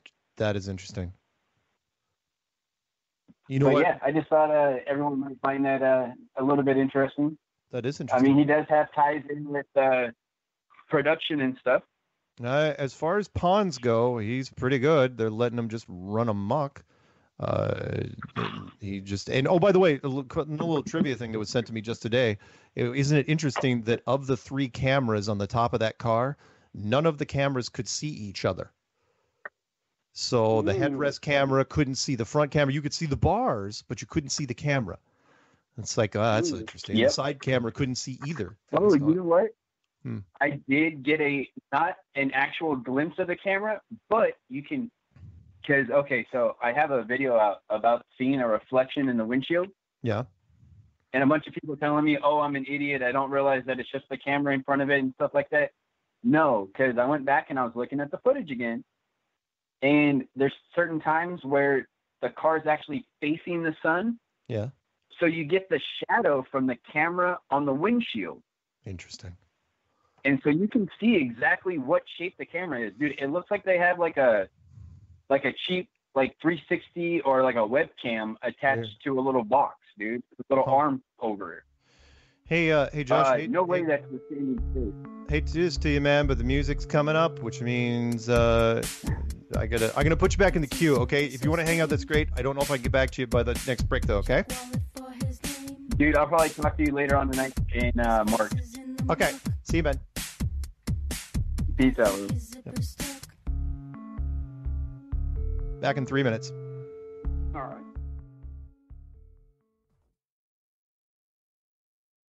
You're listening to the Truth Frequency Radio Network. No hate, no hype, no fear.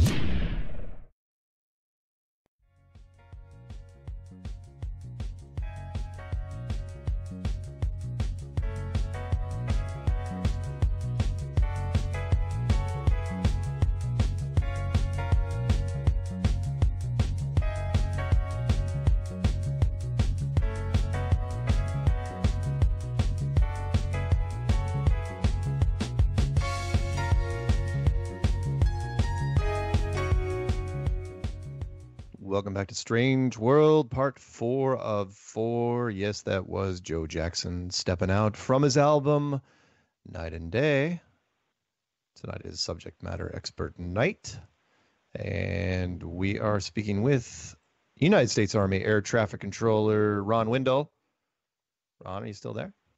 Yes, I am. You made it all the way to the end. Can you believe that? I sure did. Holy smokes. Yeah, I feel like I've completed the task here. No, you've done great.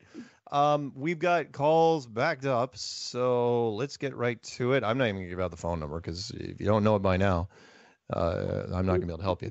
So, although if we run out of calls, I suppose. Let's pick up Illinois first. Let's pick up, I think it's, wow, my eyes. Man, I'm getting old. 708 area code.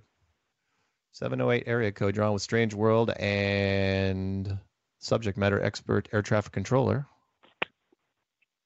How you doing? Can you hear me? I can hear you. Can you hear me? Yeah, how you doing? This is Mark here. How you doing? My name is Jonathan Smith, calling from Chicago, Illinois. Hey. I want to commend you on your work you've been doing, man. You've been doing an excellent job. I have your book. Oh, thanks. Flight of Flues. Yeah. You did an excellent job in that book, and I also have some other books by various authors talking about the same subject matter. Okay. Now, my thing is this, because, the Bible talks about earth being flat, things like that of that nature. Mm-hmm. And when I've talked to, my various college professors about this issue, mm-hmm. it looked they gave me like a funny look. I'm like, what are your thoughts about the earth being flat? And they looked at me like I was crazy. I'm like, okay, is it possible? Could it be possible that we live on a flat plane? Mm-hmm. I even took it a step further. I said, well, if that's the case, could it be possible that we can be living in a computer simulation program like in the Matrix? How would we know? Like, sure, why not? You know, we create a reality. We think this stuff is real, but it's not. So, you know, as far as in terms of the elite that knows what the true shape of this existence is, or whatever you want to call it, if it's flat or round, whatever you want to call it. Mm-hmm. Do you think it's anytime possible, you know, anytime soon that it's going to reveal like what's really going on? Like, okay, you know, I do. There's more land they're hiding. I absolutely think a reveal is imminent, mostly because of, and I know people have been saying that for years and years and years, but honestly, let's be clear here. Flat Earth wasn't in play at that point. Flat Earth has really changed the game, because now our technology and our detection ability has, in the hands of civilians, has really ramped up to where everyone's going out and doing experiments, and there's nothing you can do to stop them. I mean, most of the population, for example, lives near water, and all you have to do is go out and look across at a boat. Let me give you the statistics, if you haven't heard them already, which is when I was first starting this back in the beginning of 2015, you went and typed in Flat Earth into YouTube, maybe you got 50,000 search results. But now, if you type in, as of this morning, you type in Flat Earth and sort by upload date, because the filters have changed since then, it comes in at about 19.3 million. That's better traction than most mainstream topics. It's better than NASA. It's better than the Beatles. SpaceX doesn't even hold a candle to it. And I mean, the only people that beat those numbers, the president of the United States and certain singers. That's about it. So yeah, I absolutely think it's gonna blow wide open eventually. The question is, what is it going to reveal? Is it going to reveal some sort of weird simulation Matrix 13th floor type thing? Not sure, but we're too close. Now, one more thing. Go ahead. One more thing I want to add is just 2 nights ago, they give us these bogus numbers about the moon being so far away from the Earth, and and things like that. Yeah. Now I was just leaving work 2 nights ago, and it was a full moon. Mm-hmm. And if they say the Earth, if the moon is so many million miles away, no, 237,000. Just so you know. Right. Yeah. I seen a full moon. I'm looking outside, and I seen an airplane flying right underneath. I said, wait a minute. If the moon is so many million miles away, how is it possible for this airplane to be flying directly underneath it? Yeah. If the moon is light, the moon is light. It's transparent, so you can't land on light. So. Yeah. What the hell are they laying on? They ain't laying on the damn thing. There was one of our other Flat Earth community members, I think it was Orphan Red, she pointed out, again, just these little things, where she said that isn't it interesting that the moon is so blindingly white when you're looking at it? A full moon is hard to look at, even with normal eyes. Forget about night vision. You cannot look at the moon with night vision. And yet, when you look at all the Apollo footage, it's this dull, dark, gray, ashy color with no glow to it at all. And if it was the same whiteness up there as it is down here, the astronauts would have been overexposed. It would have looked like, it wouldn't look like they were walking around a cloud. It would have been that white. So yeah, no, the moon is not what you think it is, and it's some good observations on your part. Okay, thank you very much. Hey, you have a good night. Okay. Okay, you too. Bye. All right, let's move on down to Florida, apparently. 386 area code, Florida. Are you there? You're on with Strange World right now. Say hi. Hey, what's going on, Mark? Hey, not much. Just you, me, air traffic controller, millions of people. So don't freak out. What's up? Nothing much. This is actually the first time I've ever called in. Really? Well, that makes sense because I do not recognize that city. How do you pronounce DeBarry? DeBarry? It's okay. It's really weird because we have three. Yeah, we have three cities in the same general vicinity. It's really weird. DeBarry, I think, is what it says on the area code, right? Right. DeBarry. Yeah, DeBarry. Yeah. I live in actually Deltona, which is I always have to tell people it's between Orlando and Daytona. Oh, okay. So that's why it's called Deltona. It's why it's called Deltona. That's good. Yeah, it's really weird. Oh, that's good. It's where the old people live. Really? There's old people in the Florida? No. No. No, there's no old people and senior citizen. Yeah, no, Florida it's is ridiculous. It's literally military retirement homes and everybody else, and they're slowly falling off, and all the young people are coming in. Nice. Damn kids and their hip hop. Damn kids and their internets. And they're all exactly their YouTubes. What's going on? No, I'm one of those people kind of skeptical on the whole. You know, I mean, I'm open to a lot of things. I always tell people, flat Earth to me is I was one of those people. I don't know, like maybe the simulation idea kind of fits for me. I always tell people, I'm not saying what you haven't experienced isn't yours. I like the simulation theory because it's based on each person is their own theory. Like what you've seen works for you, and each person their own. Mm-hmm. But I come from a military family, Navy specifically. Yep. And my family has naval aviators that took me on the, I mean, I don't know if most people know that the F-14 was finally removed at, in the later 2000 or mid 2000s. Yeah. But I was one of the last few the Tomcat was great plane. Top Gun. It's one of my favorite planes. Yeah, Top Gun. I was one of those kids raised by the movie, and finally, one of my cousins, he was one of the last few people that piloted one, and they transitioned to the F-18. Mm-hmm. He hates the plane, but to each their own. But I was one of those people. I was taken up to. I always tell people, a little past 18,000 feet, we got inverted. But just before we went inverted, it was really weird. Like I said, to me personally, I say the world is round just based on my personality and what I've seen. I'm open to the idea because, like I said, to each their own. I've also done high helicopters with an open door, and I'm open to the idea that people say that you have the curvature of your eyeball, but just at the time when we were 18,000 feet and we went upside down, which is what inverted means. I don't know if everybody knows. Yeah. When you go inverted and you go 4Gs, the world was very round before I passed out when we dropped down.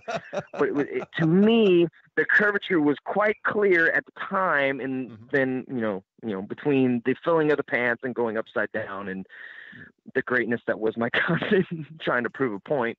That's okay. I was very clearly, that's what I saw. And then, and at the time, I didn't think anything of it at the time when I was a kid. Obviously, I was only 16 at the time. Yeah. And I was like, okay, well, maybe that's one point. And then as I got older, a couple of years ago, I'm from Hawaii, and we did a high altitude helicopter ride over the islands last time I went over. And same thing, when they opened the side doors, I looked over, and from the horizon, it gave the slight, I always tell people, I'm open to the idea that, each their own, but I always wondered that maybe the eyeballs do, because I know they're round, and just the same reason as they want to curve the TVs today. I hear you. Why they explain why the curved TV is, exactly what they, that's the perfect way to have a TV. And I would understand that based on the fact that it's the curvature of the TV versus the reverse that we used to have back in the day. Sure. But I was always wondered, when you're a couple thousand feet in the air, even, the high pressure that I was at the first time, when you go up and you have the open door, and it's not really moving much because the helicopter really doesn't have a lot of up and down or left or right when they're cruising. Right. I always wondered why it seemed the horizon with the whole, what you guys were talking earlier, the whole line of sight. Yeah. Because like I said, my whole family's Navy and artillery, and I do long shooting for long rifles. And I always wondered why. It's a weird concept. It works, and yes, I've never actually not used the trajectory or the gravitational, when you look at the windature of certain areas to do a long shot. Yeah. I always wonder why, what is that? Why is it that when you apply it, it works for a long shot? And maybe if you did artillery, I'm assuming that if you were in the naval aspect, that works when you add it in. But at the same time, it doesn't at the same time. It's very strange. Like No. I hear you. And I can only tell you the military guys that I've talked to that have shot long, they've shot the missiles and shot howitzers at 30 miles. Yeah, miles. And it's like, look, they don't take it into effect. And in fact, and as far as what you see, I'll put to you the same challenge I put to everybody else going on 3 years now, which is if you think you see a curvature of the Earth, fine. Find a place where you think you see it. Take a picture, put it on your laptop or whatever. If you still think the curvature is still there with the picture that you took, send it to me. I will quit Flat Earth tomorrow. And to date, nobody's even sent me anything because here's the thing. And unfortunately, I got to let you go here pretty soon because the calls are stacking up. Which is you want to see the curvature. It's the George Orwell thing, which is if you're told that there's 5 lights long enough, even though there's 4 lights, you're going to start seeing 5 lights. No different with the curvature. We're told since we are children. It's like, look, there's a curvature. It's a sphere. It's a globe. It's a ball. You do that for 12 years minimum, even if you don't go to college, you're going to come out thinking, no matter what, that you see it because you want to see it. So it's all I can tell you, other than, for anyone that thinks they're plugging in a formula for long distance shooting, show me what it is and show me that it worked compared to not working. So. I was gonna say that the weird thing is, like, I've heard people who don't use it, and I know that I personally use it, and that's what's weird to me is that when you don't use it, and if you do use it, like I know I use it, we get the same results. I don't really know how to explain that. Like you do and you don't, and you get the same results. Like that's why I always tell people I'm with the simulation results as it is what you want it to be. I'm not 100% sure how that reacts. Okay. Like if you want it to be curved, it's curved. If it's straight, it's straight. The fact you're calling in it warms my heart because it means it's in your head. So don't sweat it, man. It's a little bit of a journey. It takes people a while, and it took me months to resolve it one way or the other. And if you, whatever, weeks or months from now, say, you know what, I'm gonna stick with the globe. Hey, fine, it's fine. You can join the Elon Musk fan club. Anyway, I gotta pick up a call in Oakland. But thank you for calling in, and we'll hopefully talk soon. Okay. All right, boss man. All right, see you, man. Bye-bye. Later. All right. Ron, you still with us? Yes, I'm still here. Okay. We got 12 minutes till the end of the show. Let's see how many we can knock out. Let's do Oakland, California. I think it's Oakland, California. This is 510 area code. Where are you, 510? Man, it's Pittsburgh. Pittsburgh, California. Pittsburgh, California, the city that shouldn't exist. What's going on? Man, too much in that, man. Just enjoying the show tonight. Oh, cool. Yeah, it's fun. I love getting subject matter experts. In fact, next week, go figure, I'm going to get a United States Navy navigator. I believe. I gotta tell you, man. These are the highlights of my days that I look forward to, man. Nice. Especially when you have the experts on, man. It's always good to have people like Ron and others that you have to be able to bring, just hard facts, And this is not personally Ron's facts or Ron's information. This is just what it is. You can take it however you want to take it.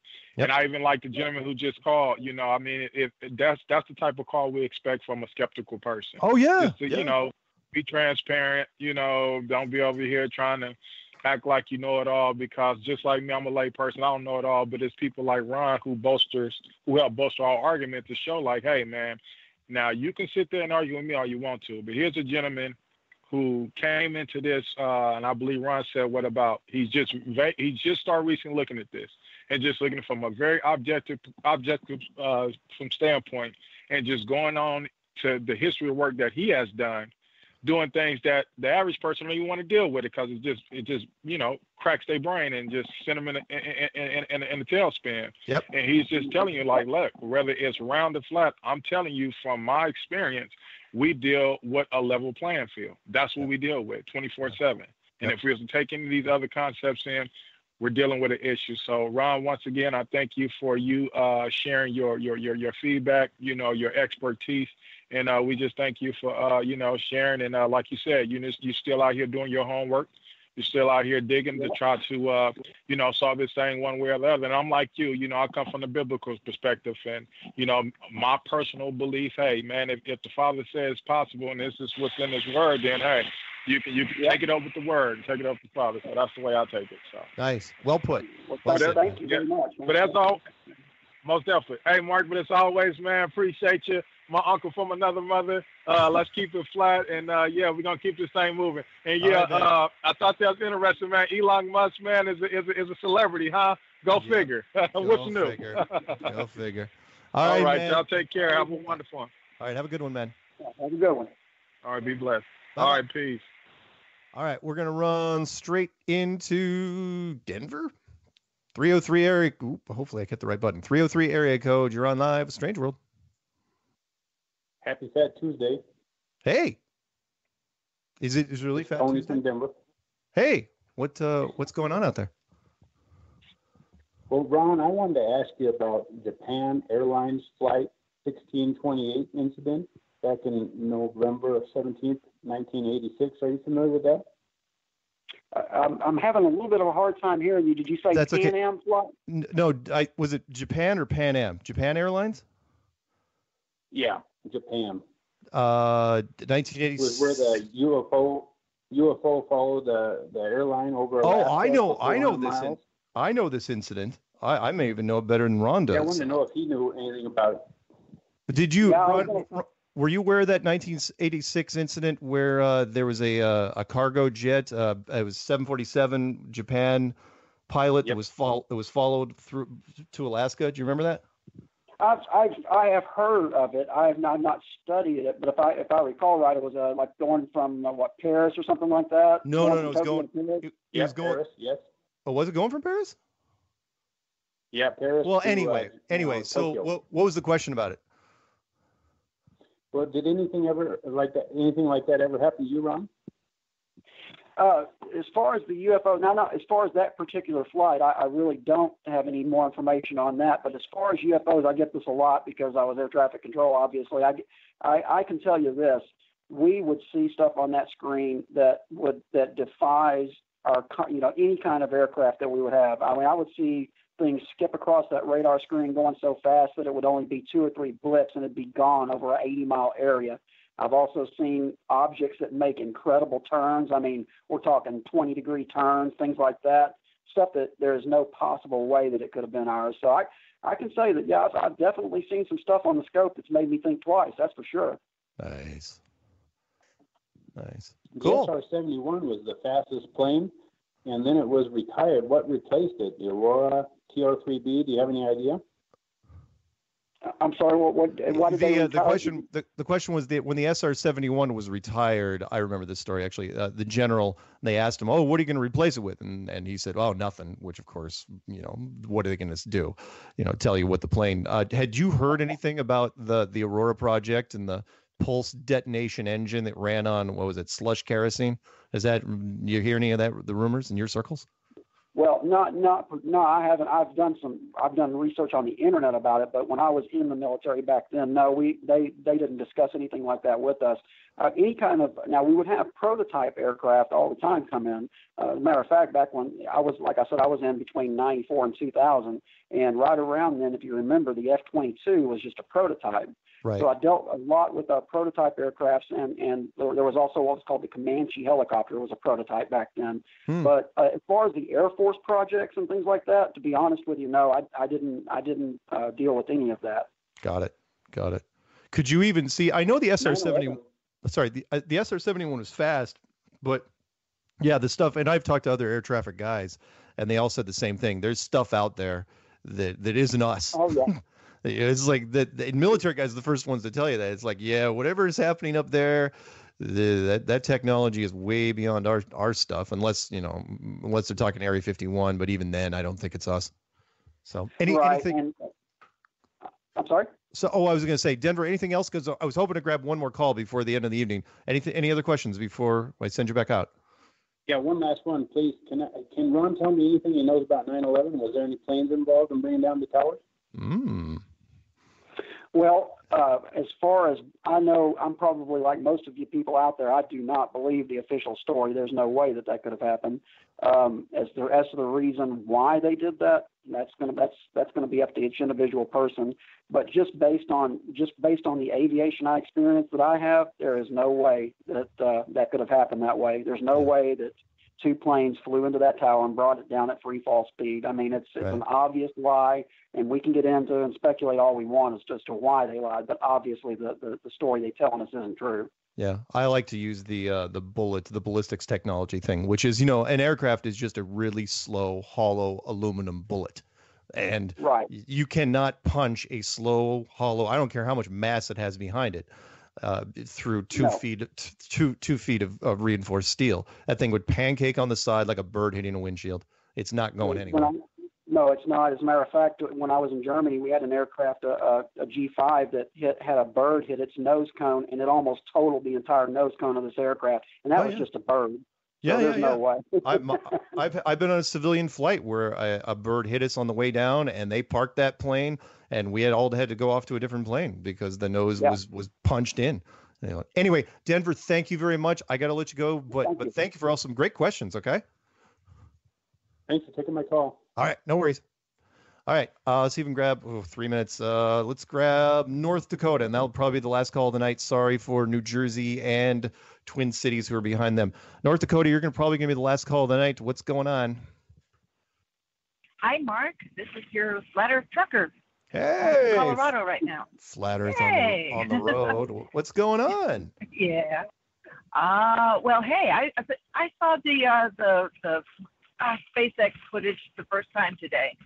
How was that for you? What a fake thing! Oh, it was so fake. I couldn't believe it. When it launched, there was something definitely wrong with the smoke. Yep. Or the plumage. And from there on, it just got worse and worse. It got worse and worse and worse. It was awful. Yeah. I mean, the points I gave to the UK newspaper, right after it happened.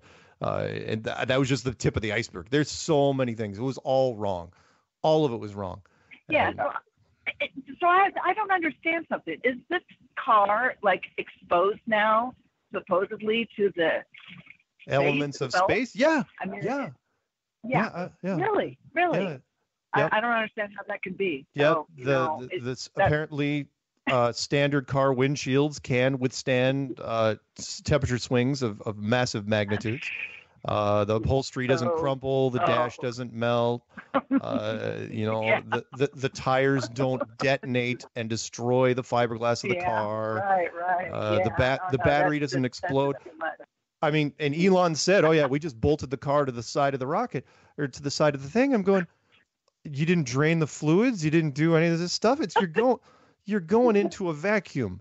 Even if it wasn't freezing and or boiling simultaneously, it would make that car a freaking mess." And of course, my big thing. We got a minute. I don't want to take this up. It's like, look, there's no logos. There's no logos in the car. Nothing. Yeah. Right. I got another question for you, real quick. Better be quick. I have a friend who is going to be taking a trip over to Vietnam, and I gave her a bubble level. And is there any good videos I can send to her regarding that so she can kind of see it? Because she's like, "You're not going to convince me that it's a globe." And I'm like, "Well, just do this experiment for me, please." Go to, and we got 30 seconds. Go to D Marvel's channel, or just look up Flat Earth bubble level, and you'll see D Marvel's wonderful test. Or again, type in Flat Earth level experiment, and there's multiple people. D Marvel's got some. I can't remember the other channels off the top of my head that did the other ones, but there's some great stuff. Okay. Okay, thank you very much. Hey, you have a good one. I got to say goodbye. So, hey, have a good one. All right. Yeah. Bye-bye. You too. All right. Bye-bye. I want to say thanks to you, Tom, for coming on. Okay, man, it was great. And I had a blast with you. And so stay on after the music runs. Everyone come back next week. Same flat time, same flat channel.